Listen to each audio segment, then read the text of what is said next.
एखन अपने सब सुन रहल छी आरके म्यूजिक के प्रस्तुति।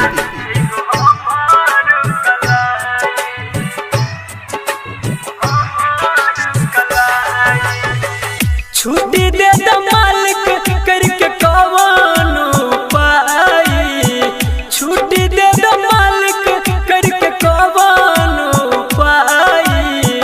बहिन बिना सुना, बहिन बिना सुना छैहो हमार कलाई, बहिन बिना सुना छैहो हमार कलाई।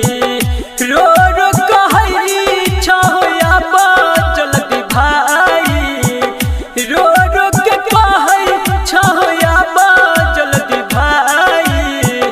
बहिन बिना सुना, बहिन बिना सुना छैहो हमार कलाई, बहिन बिना सुना छैहो हमार कलाई।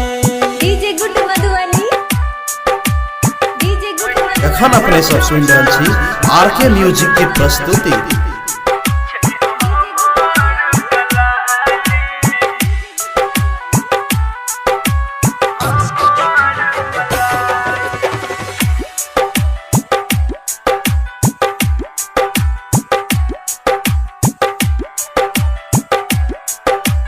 मान म्यूजिक रिकॉर्डिंग स्टूडियो लदनिया। लेके थाली राखी जो है बात हो, तोहरा से जोड़े छिया हाथ हो।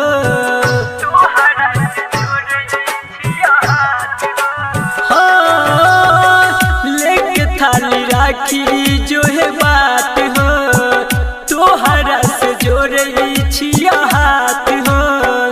इतना तू हमारा तरस दिखाई, इतना तू हमारा तरस दिखाई। छुट्टी दे द मालिक, छुट्टी दे द मालिक करके कौन उपाय। बहिन बिना सुना छैहो हमार कलाई। DJ good Madhubani, DJ good Madhubani, DJ good. एखन अपने सब सुन रहल छी आरके म्यूजिक के प्रस्तुति।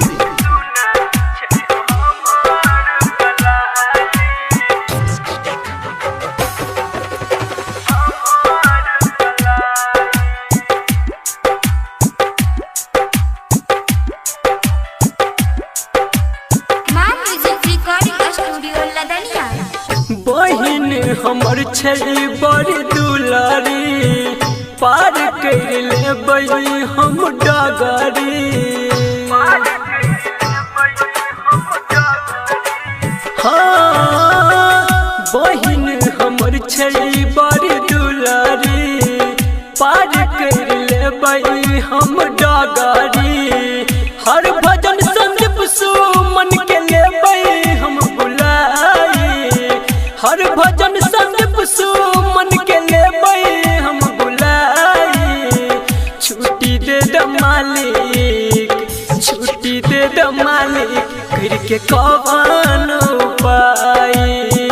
बहिन बिना सुना छैहो हमार कलाई। Presented by RK Music।